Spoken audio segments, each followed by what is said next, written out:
नमस्कार दोस्तों, मैं हूँ प्रिया और आप सभी का एक बार फिर से स्वागत करती हूँ आपके अपने चैनल भक्ति मंत्र में। श्री कृष्ण गोविंद हरे मुरारी, हे नाथ नारायण वासुदेव। प्रेम से बोलो बांके बिहारी लाल की जय। दोस्तों, आज हम कार्तिक माह के महात्म के पहले अध्याय की कथा का श्रवण करेंगे, तो चलिए शुरू करते हैं। नैमिषारण्य तीर्थ में श्री सूत जी ने 88,000 शौनकादि ऋषियों से कहा, अब मैं आपको कार्तिक मास की कथा विस्तार पूर्वक सुनाता हूँ, जिसका श्रवण करने से मनुष्य के सभी पाप नष्ट हो जाते हैं और अंत समय में वैकुंठ धाम की प्राप्ति होती है। सूत जी ने कहा, श्री कृष्ण जी से अनुमति लेकर देवर्षि नारद के चले जाने के पश्चात सत्यभामा प्रसन्न होकर भगवान कृष्ण से बोली, हे प्रभु, मैं धन्य हुई, मेरा जन्म सफल हुआ।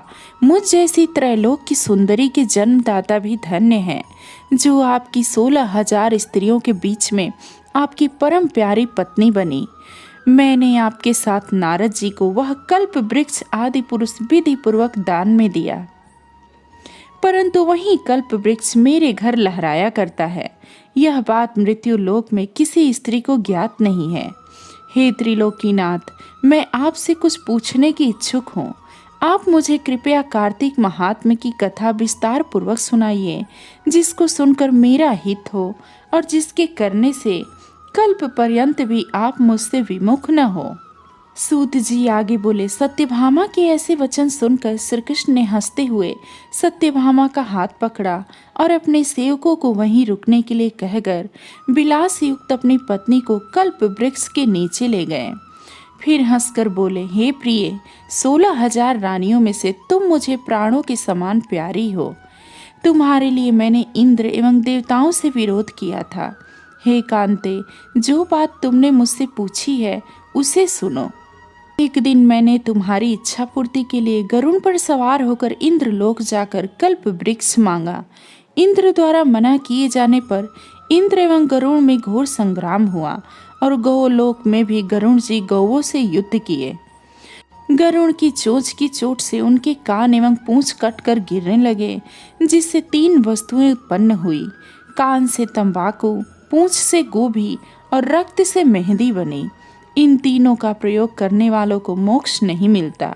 तब गौओं ने भी क्रोधित होकर गरुड़ पर वार किया, जिससे उनके 3 पंख टूटकर गिर पड़े। इनके पहले पंख से नीलकंठ, दूसरे से मोर और तीसरे से चकवा चकवी उत्पन्न हुए। हे प्रिय, इन तीनों का दर्शन करने मात्र से ही शुभ फल प्राप्त हो जाता है। यह सुनकर सत्यभामा ने कहा, हे प्रभु, कृपया मुझे मेरे पूर्व जन्म के विषय में बताइए कि मैंने पूर्व जन्म में कौन कौन से दान, व्रत व जप नहीं किए हैं। मेरा स्वभाव कैसा था, मेरे जन्मदाता कौन थे और मुझे मृत्यु लोक में जन्म क्यों लेना पड़ा। मैंने ऐसा कौन सा पुण्य कर्म किया था जिससे मैं आपकी अर्धांगिनी हुई। श्री कृष्ण ने कहा, हे प्रिय, अब मैं तुम्हारे द्वारा पूर्व जन्म में किए गए पुण्य कर्मों को विस्तार पूर्वक कहता हूँ, उसे सुनो। पूर्व जन्म में सतयुग के अंत में मायापुरी में अत्रि गोत्र में वेद वेदांत का ज्ञाता देव शर्मा नामक एक ब्राह्मण निवास करता था। वह प्रतिदिन अतिथियों की सेवा, हवन और सूर्य भगवान का पूजन किया करता था। वह सूर्य के समान तेजस्वी था। वृद्धावस्था में उसे गुणवती नामक कन्या की प्राप्ति हुई। उस पुत्रहीन ब्राह्मण ने अपनी कन्या का विवाह अपने ही चंद्र नामक शिष्य के साथ कर दिया। वह चंद्र को अपने पुत्र के समान मानता था और चंद्र भी उसे अपने पिता की भांति सम्मान देता था। एक दिन वो दोनों कुश व समिधा लेने के लिए जंगल में गए। जब वे हिमालय की तलहटी में भ्रमण कर रहे थे, तब उन्हें एक राक्षस आता हुआ दिखाई दिया। उस राक्षस को देखकर भय के कारण उनके अंग शिथिल हो गए और वे वहां से भागने में भी असमर्थ हो गए। तब उस काल के समान राक्षस ने उन दोनों को मार डाला। चूंकि वे धर्मात्मा थे, इसलिए मेरे पार्षद उन्हें मेरे वैकुंठ धाम में मेरे पास ले आए। उन दोनों द्वारा आजीवन सूर्य भगवान की पूजा किए जाने के कारण मैं दोनों पर अति प्रसन्न हुआ। गणेश जी, शिव जी, सूर्य व देवी, इन सब की पूजा करने वाले मनुष्य को स्वर्ग की प्राप्ति होती है। मैं एक होता हुआ भी काल और कर्मों के भेद से 5 प्रकार का होता हूँ। जैसे एक देवदत्त, पिता, भ्राता आदि नामों से पुकारा जाता है। जब वे दोनों विमान पर आरूढ़ होकर सूर्य के समान तेजस्वी रूपवान चंदन की माला धारण किए हुए मेरे भवन में आए, तो वे दिव्य भोगों को भोगने लगे। एक दिन मैंने तुम्हारी इच्छा पूर्ति के लिए गरुड़ पर सवार होकर इंद्रलोक जाकर कल्प वृक्ष मांगा। दोस्तों, अब पहले अध्याय की कथा यहीं पे संपन्न हुई। दोस्तों, अब हम कार्तिक माह महात्म्य की दूसरे अध्याय की कथा का श्रवण करेंगे। भगवान श्री कृष्ण आगे बोले, हे प्रिय, जब गुणवती को राक्षस द्वारा अपने पति एवं पिता के मारे जाने का समाचार मिला तो वह विलाप करने लगी। हाय नाथ, हाय पिता, मुझको त्याग कर तुम कहाँ चले गए? मैं अकेली स्त्री तुम्हारे बिना अब क्या करूँगी? अब मेरे भोजन, वस्त्र आदि की व्यवस्था कौन करेगा? घर में प्रेम पूर्वक मेरा पालन पोषण कौन करेगा? मैं कुछ भी नहीं कर सकती। मुझ विधवा की कौन रक्षा करेगा? मैं कहाँ जाऊं? मेरे पास तो अब कोई ठिकाना भी नहीं रहा। इस प्रकार विलाप करते हुए गुणवती चक्कर खाकर धरती पर गिर पड़ी और बेहोश हो गई। बहुत देर बाद जब उसे होश आया तो वह पहले की ही भांति करुण विलाप करते हुए शोक सागर में डूब गई। कुछ समय के पश्चात जब वह संभली तो उसे ध्यान आया कि पिता और पति की मृत्यु के बाद मुझे उनकी क्रिया करनी चाहिए, जिससे उनकी गति हो सके। इसलिए उसने अपने घर का सारा सामान बेच दिया और उससे प्राप्त धन से उसने अपने पिता एवं पति का श्राद्ध आदि कर्म किया। तत्पश्चात वह उसी नगर में रहते हुए 8 पहर भगवान विष्णु की भक्ति करने लगी। उसने मृत्यु पर्यंत तक नियम पूर्वक सभी एकादशियों का व्रत किया और कार्तिक महीने में उपवास एवं व्रत किए। हे प्रिय, एकादशी और कार्तिक व्रत मुझे बहुत ही प्रिय है। इनसे मुक्ति, भुक्ति, पुत्र तथा संपत्ति प्राप्त होती है। कार्तिक मास में जब तुला राशि पर सूर्य आता है तब ब्रह्म मुहूर्त में उठकर स्नान करने व व्रत करने व उपवास करने वाले मनुष्य मुझे बहुत प्रिय है, क्योंकि यदि उन्होंने पाप भी किए हो तो भी स्नान व व्रत के प्रभाव से उन्हें मोक्ष प्राप्त हो जाता है। कार्तिक में स्नान, जागरण, दीपदान तथा तुलसी के पौधे की रक्षा करने वाले मनुष्य साक्षात भगवान विष्णु के समान है। कार्तिक मास में मंदिर में झाड़ू लगाने वाले, स्वास्तिक बनाने वाले तथा भगवान विष्णु की पूजा करने वाले मनुष्य जन्म मरण के चक्कर से छुटकारा पा जाते हैं। यह सुनकर गुणवती भी प्रति वर्ष श्रद्धा पूर्वक कार्तिक का व्रत और भगवान विष्णु की पूजा करने लगी। हे प्रिय, एक बार उसे ज्वर हो गया और वह बहुत कमजोर भी हो गई। फिर भी वह किसी प्रकार गंगा स्नान के लिए गई। गंगा तक तो वह पहुंच गई, परंतु शीत के कारण वह बुरी तरह से कांप रही थी। इस कारण वह शिथिल हो गई। तब मेरे दूत उसे मेरे धाम ले आए। तत्पश्चात ब्रह्मा आदि देवताओं की प्रार्थना पर जब मैंने कृष्ण का अवतार लिया तो मेरे गण भी मेरे साथ इस पृथ्वी पर आए, जो इस समय यादव हैं। तुम्हारे पिता पूर्व जन्म में देव शर्मा थे, जो इस समय 17 जीत है। पूर्व जन्म में चंद्र शर्मा, जो तुम्हारा पति था, वह डाकू है। और हे देवी, तू ही वह गुणवती है। कार्तिक व्रत के प्रभाव के कारण ही तू मेरी अर्धांगिनी हुई है। पूर्व जन्म में तुमने मेरे मंदिर के द्वार पर तुलसी का पौधा लगाया था। इस समय वह तेरे महलों के आंगन में कल्प वृक्ष के रूप में विद्यमान है। उस जन्म में तुमने दीपदान किया था, उसी कारण तुम्हारी देह इतनी सुंदर है और तुम्हारे घर में साक्षात लक्ष्मी का वास है। क्योंकि तुमने पूर्व जन्म में अपने सभी व्रतों का फल पति स्वरूप विष्णु को अर्पित किया था, उसी के प्रभाव से इस जन्म में तुम मेरी प्रिय पत्नी हुई हो।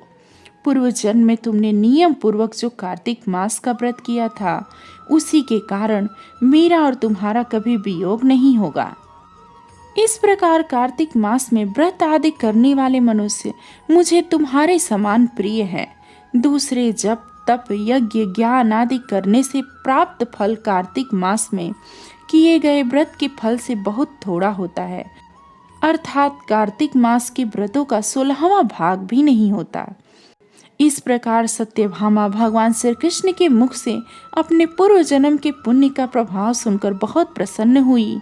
अब हम तीसरे अध्याय की कथा का श्रवण करते हैं। सत्यभामा ने कहा, हे प्रभु, आप तो सभी काल में व्यापक हैं और सभी काल आपके आगे एक समान है। फिर यह कार्तिक मास ही सभी मासों में श्रेष्ठ क्यों है? आप सब तिथियों में एकादशी और सभी मासों में कार्तिक मास को ही अपना प्रिय क्यों कहते हैं? इसका क्या कारण है? भगवान श्री कृष्ण ने कहा, हे भामिनी, तुमने बहुत अच्छा प्रश्न किया है। मैं तुम्हें इसका उत्तर देता हूँ, ध्यान पूर्वक सुनो। इसी प्रकार एक बार महाराज बेन के पुत्र राजा पृथु ने प्रश्न के उत्तर में देवर्षि नारद से प्रश्न किया था और जिसका उत्तर देते हुए नारद जी ने उन्हें कार्तिक मास की महिमा बताते हुए कहा, हे राजन, एक समय शंख नाम का एक राक्षस बहुत बलवान और अत्याचारी हो गया था। उसके अत्याचारों से तीनों लोकों में त्राहि त्राहि मच गई। उस शंखासुर ने स्वर्ग में निवास करने वाले देवताओं पर विजय प्राप्त कर लिया, इंद्र आदि देवताओं एवं लोकपालों के अधिकारों को छीन लिया। उससे भयभीत होकर समस्त देवता अपने परिवार के सदस्यों के साथ सुमेरु पर्वत की गुफाओं में बहुत दिन तक छिपे रहे। तत्पश्चात वे निश्चिंत होकर सुमेरु पर्वत की गुफाओं में ही रहने लगे। उधर जब शंखासुर को इस बात का पता चला कि देवता आनंद पूर्वक सुमेरु पर्वत की गुफाओं में निवास कर रहे हैं, तो उसने सोचा कि ऐसा कोई दिव्य शक्ति अवश्य है जिसके प्रभाव से अधिकारहीन यह देवता अभी भी बलवान है। सोचते सोचते वह इस निर्णय पर पहुंचा कि वेद मंत्रों के बल के कारण ही देवता बलवान हो रहे हैं। यदि इनसे वेद छीन लिए जाएं, तो वे बलहीन हो जाएंगे।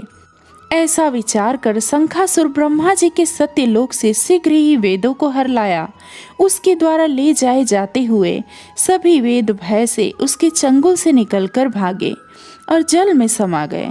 शंखासुर ने वेद मंत्रों तथा बीज मंत्रों को ढूंढते हुए सागर में प्रवेश किया, परंतु न तो उसको वेद मंत्र मिले और न ही बीज मंत्र।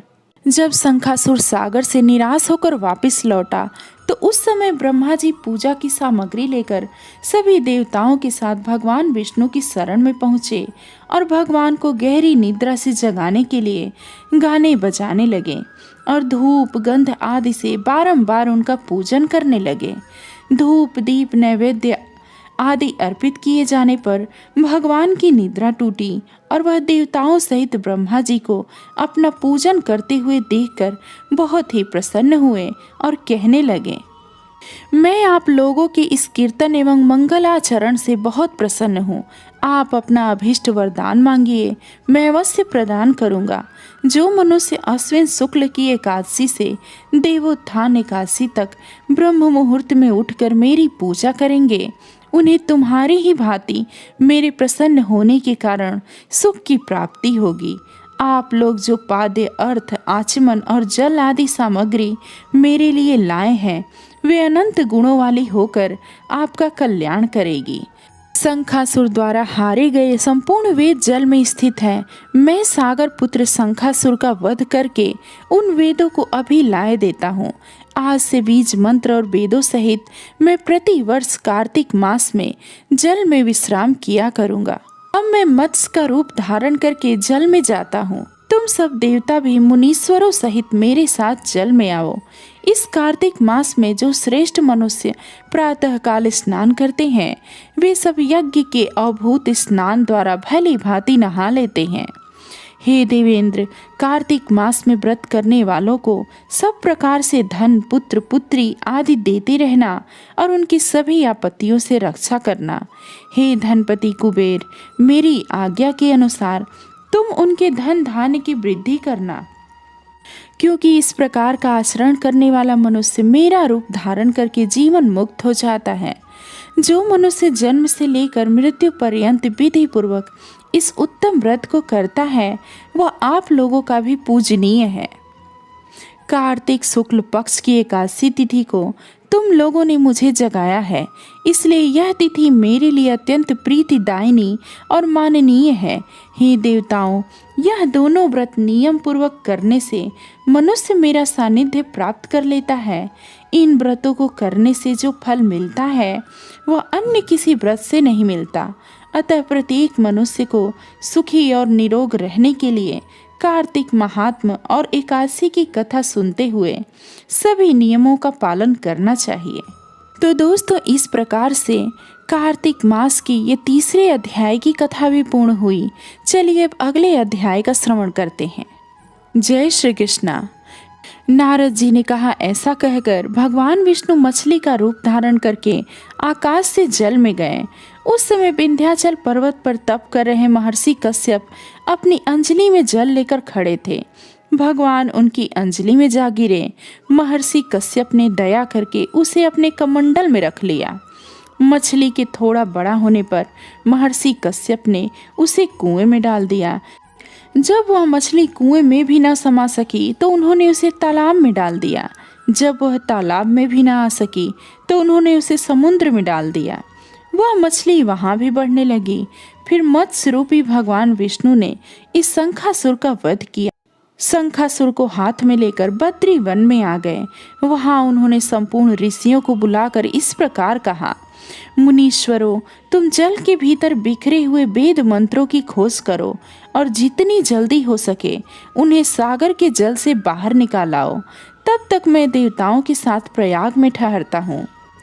तब उन तपोबल संपन्न महर्षियों ने यज्ञ और बीज सहित संपूर्ण वेद मंत्रों का उद्धार किया। उनमें से जितने मंत्र जिस ऋषि ने उपलब्ध किए वही उन बीज मंत्रों का उस दिन से ऋषि माना जाने लगा।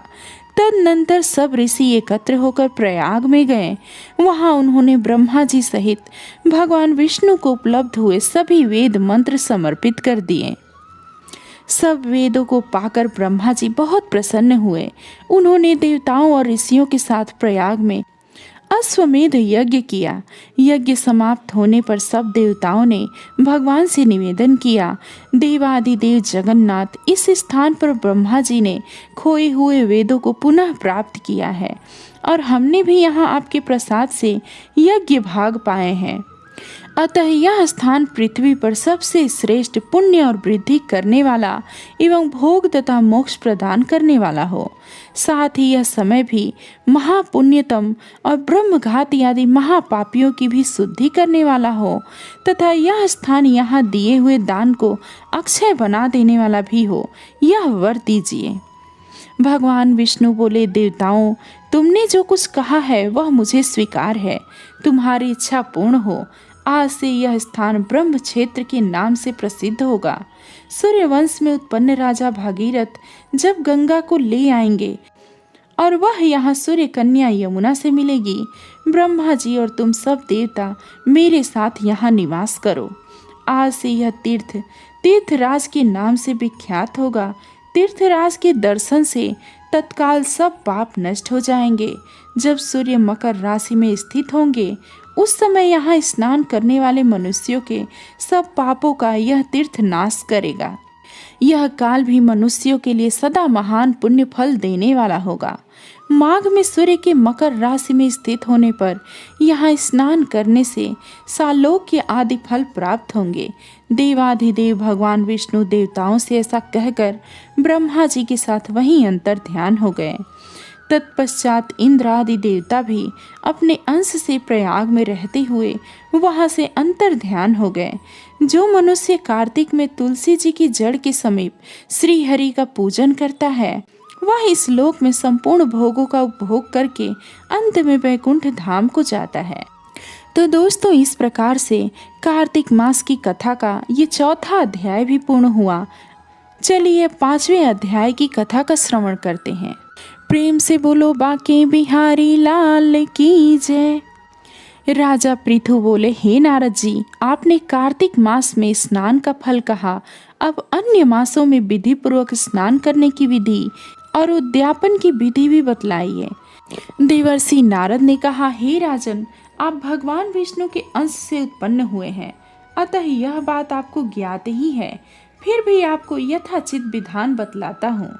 अश्विन मास में शुक्ल पक्ष की एकादशी से कार्तिक के व्रत करना चाहिए। ब्रह्म मुहूर्त में उठकर जल का पात्र लेकर गांव से बाहर पूर्व अथवा उत्तर दिशा में जाना चाहिए। दिन में या सायंकाल में कान में जनेऊ चढ़ाकर, पृथ्वी पर घास बिछाकर, सिर को वस्त्र से ढककर, मुंह को भली भांति बंद करके, थूक व सांस को रोककर मल व मूत्र का त्याग करना चाहिए। तत्पश्चात मिट्टी व जल से भली भांति अपने गुप्तांगों को धोना चाहिए। उसके बाद जो मनुष्य मुख शुद्धि नहीं करता, उसे किसी भी मंत्र का फल प्राप्त नहीं होता है। अतः दांत और जीभ को पूर्ण रूप से शुद्ध करना चाहिए और निम्नलिखित मंत्र का उच्चारण करते हुए दातून तोड़नी चाहिए।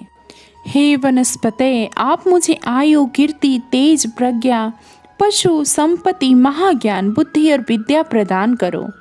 इस प्रकार उच्चारण करके वृक्ष से 12 अंगुल की दातून लें। दूध वाले वृक्षों से दातून नहीं लेना चाहिए। इसी प्रकार कपास, कांटेदार वृक्ष तथा जले हुए वृक्ष से भी दातून नहीं लेना चाहिए।